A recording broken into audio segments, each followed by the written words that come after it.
down, so she's laying down right here in the brush. All right. Joliet Police K9! Amanda, in the one line. You are under arrest. Make yourself known right now. We're going for you to search. He will find you and he will fight you. Last chance. Right or now. Joliet Police K9. Real, here. Here. Real, here. Amanda, the dog's in there. Get your hands up. Get up. Get up. Got her? All right. This footage raises 4 distinct constitutional questions under 4th and 14th Amendment doctrine. The first is the lawfulness of the seizure itself, governed by Terry v. Ohio. Terry permits brief investigative detention only on reasonable, articulable suspicion of criminal activity. Mere presence in a retail store without more does not satisfy that constitutional threshold. Here, the suspicion arises not from the officer's observation, but from store employees reporting concealment. Under the collective knowledge doctrine, that information lawfully transfers to the responding officer.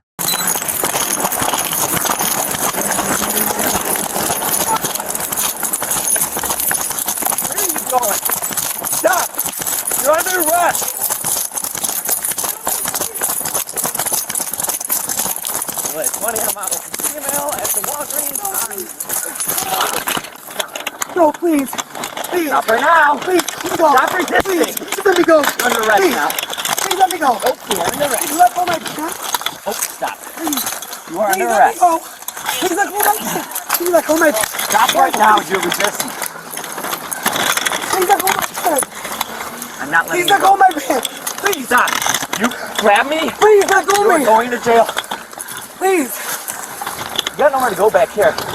I let go, I'm going to get you on the other side. Let go of me. Please don't. Please.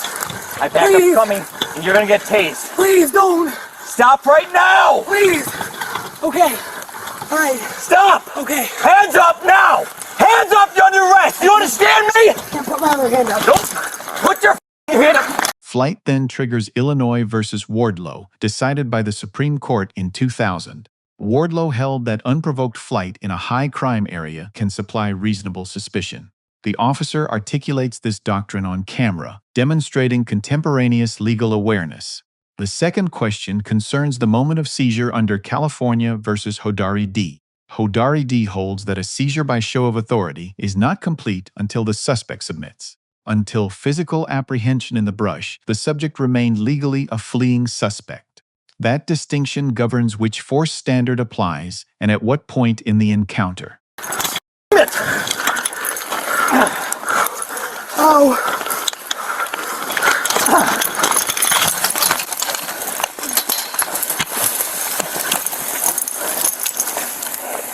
20, Walgreens, Ingalls and Larkin. Female bit me. And in a few minutes, the officer will find out why this is a huge problem, specifically in regards to the sketchy profession of the female and what she is known for in the local area. She's in the wood, tree line here. We got units around. 22 on my black and Larkin. Hold on, I'm almost there. You're gonna get tased as soon as you get out of here! Give me a unit. Yeah, she's in there somewhere. Female white wearing a white hoodie. Female white, blonde hair, white hoodie. Ma'am, you are surrounded. You are under arrest. Come out with your hands up. Oh, no! The canine is coming. You're gonna get bit.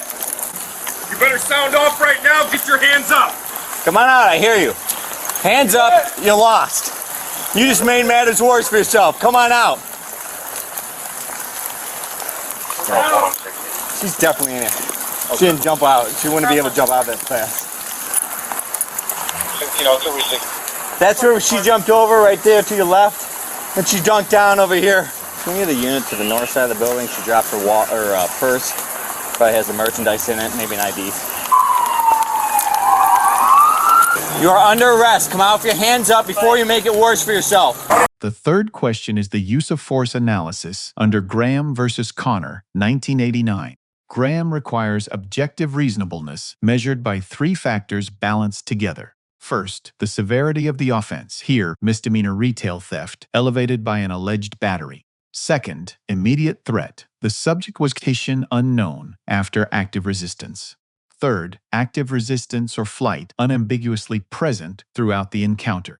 Reasonableness is judged from the officer's perspective at the moment of decision, not in hindsight. The fourth question is K-9 deployment, governed by a line of Federal Circuit cases. Vathekan versus Prince George's County requires audible warning before releasing a service dog. Lowry versus City of San Diego treats the warning as a key factor in objective reasonableness. Kuha versus City of Minnetonka recognizes K-9 apprehension of concealed suspects as lawful. The handler delivered a textbook bark and announce, identification, consequence, last chance. That procedural format is precisely what federal courts have endorsed in Section 1983 claims. One got bit, right? I got it. You got bit? Yeah. Okay. You just take your coat off in there just to make sure.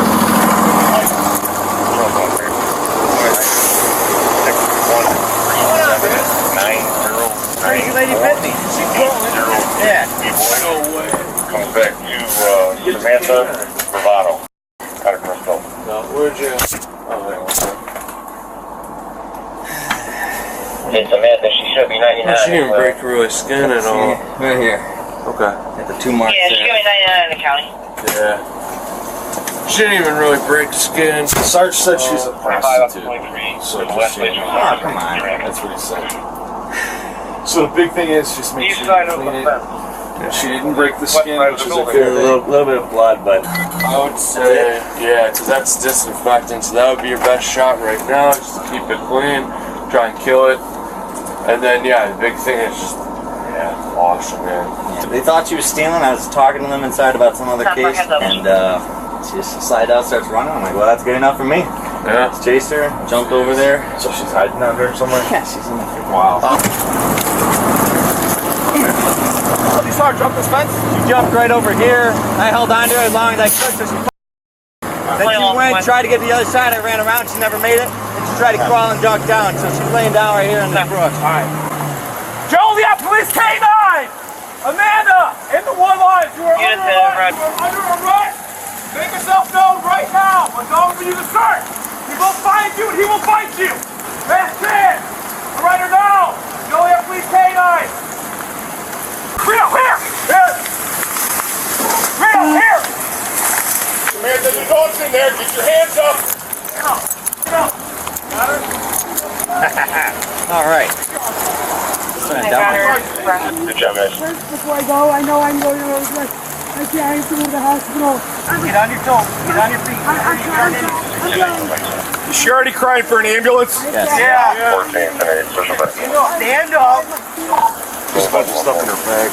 Merchandise. Yeah. Well, they're gonna be good here. I'm gonna go and You want the bag? Yeah, I'll get the bag. I'll get it. Here's her stuff. Thanks. She bit me. Yeah, that's alright. Yeah. They wanted you to show up even though I was in the. Okay. Yeah, I can't, like, I've dealt with her 1,000 times. I've never known, like, she punched me. But, yeah. Can you take him to do a show up? Yeah. I'm gonna do it, though. In the car. Alright. You alright? Yeah, she barely cut the skin. More pissed off than her. She bit me. And for the items she stole and fled over, well, these are them. Yeah, she saw you and she just took off from it, right? I tried leaning in to see if I could see anything. I couldn't see anything. You guys didn't have her anything. I didn't have anything. And, but running in the high crime area is enough to go after. So can you just see what is yours? Yeah. I'll get a property theft log. 52 come to the rear of Walgreens. You want me to at least handle the retail theft portion and you just handle the like... No, it'll be all together, so. You okay? Yeah, can you grab me a retail theft? We're headed over there now.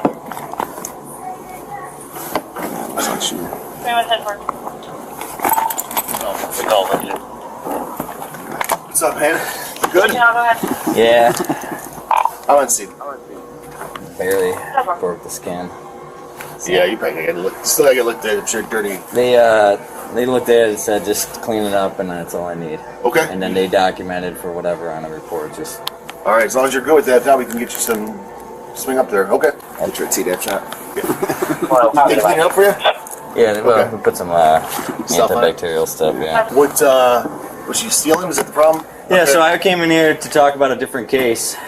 See if they had video from a different case. They told me, hey, good timing. This lady, her purse is getting larger and larger and larger. Sure. They didn't see anything taken for sure. So I stood by the register, figured I'd deter. Tried peeking in her purse as she was trying to check out a few items she had. She didn't agree with that? Then she just slid and then just booked it. So I took chase. As long as you guys are good. Pants when she was in here? That's what I was holding on to for dear life. No. I said, the old pants in the bushes street. Well, I'll see you guys down at the station then, just whenever you're done. Alright. Oh my goodness. Right place at the right time or the wrong place at the wrong time. When's the last time this dude chased somebody out, gat bit? Oh, no. I'm too big to be around. Damn, you know with all the crazy people every time. No judgments. Just asking questions. That's all. You know. I've arrested this woman so many times, and the last time I arrested her, she literally gave me a fake. Like, she gave me a fake name, right? But, like, when I walked up to her, I was like, hey, what's going on? Samantha? Like, that's not my name. I'm like, oh, I'm so sorry. I genuinely felt bad because I thought I called her the wrong name. And then later on, I'm like, you asshole. Like, you had me really thinking that I called you out your name. She's like, I know more. Like, that was so stupid. Like lie to him. He's never met you. Yeah. I think giant rocks or something crazy. Crack? I don't think that's anything like crazy. It's massive rock. Massive crack addict. Gonna test it? No, absolutely. Looks scratchy. I got tender lips. Whoever's behind me, I almost crashed. So this is all we're looking at pretty much. Is this yours or is this yours? No, that's hers. And then, yeah, she actually bought that. Did she buy it? Because she was in the process. Yeah, she bought that at the pharmacy. Yeah, and then she was walking around with that bag. And that's what she was Yeah, it was, yeah, those two. Yeah, she bought. Is this yours too or no? Yeah, that's ours. Yeah, she bought the toilet paper and the syringes. That's yours? That's hers. So was that maybe $40 worth of stuff right there? Yeah, she definitely bailed on. We found some stuff over that she didn't leave the store with. So she must have saw him and... A separate 14th Amendment concern arises from on-camera status-based commentary. Equal protection prohibits enforcement decisions driven by protected status rather than conduct. Casual characterizations recorded on government equipment are discoverable in any subsequent litigation. Such statements may be admitted at trial under Federal Rule of Evidence 601 and beyond. The aggravated battery question turns on whether the bite broke the skin under state law. Most jurisdictions require actual physical injury for felony enhancement of battery on an officer. The body cam itself is the most reliable witness to that contested medical fact. Just immediately was like, okay, put some of this stuff back. Then she bought like a few items to the register. It was like a gate. She was acting like weird. We were watching her for like 20 minutes. I dealt with her. Right? Yeah. She didn't break the skin or anything? She did a little bit, but they... I would go get checked. You know what I mean? Like... they were saying it wasn't... Your hand, not them. And, you know, she's a well-known prostitute. 3423. How well known? She's advertises. Oh, I was just asking how. Is that right there? Yeah. That's broken skin, man. Yeah. Cool. Yes. Can you call 17 see if there's another way? You got everything to lose and nothing to gain, so might as well go. That is broken skin. Yeah. I'm sure I can handle the retail theft for sure. Do a follow-up. Yeah. Dude, why don't you get that and go straight to the hospital? Get that moving. Then I got a quick follow-up. Do you have a body cam, or is that an extra holder? That's an extra holder. Okay. I got an extra body camera at the station. Because I probably drive to different places. Yeah, you should probably do that. Yeah, it's up to you. Alright. It's for the best, man. Yeah. I mean, get a tetanus shot, you know, at the very least, get a tetanus They'll shot. get you a lollipop. Alright. I do want to go with the PCS too. Yeah. The pursuing officer earns a C+, legally literate, but professionally inconsistent on camera. The K9 handler earns a B-, limited only by facts not visible in the available footage. The subject earns a D. Every legal protection she had remained available in court, not in flight. The department grade remains incomplete, pending review of written policies and training records. 3 lessons emerge for both law enforcement and civilians from this encounter. For officers, the camera is always on, and informal commentary survives in litigation forever. Repeated audible warnings before any K9 deployment are the single strongest legal protection. For civilians, flight from a lawful detention only multiplies the charges and the force authorized. The proper remedy for an arguably unlawful stop is the courtroom, not the tree line. And for departments, foot pursuit policy and bodycam discipline must be trained, not merely written. Let us know if there is an interaction or legal topic you would like discussed in the comments below. Thank you for watching, and check out our second channel for more legal analysis.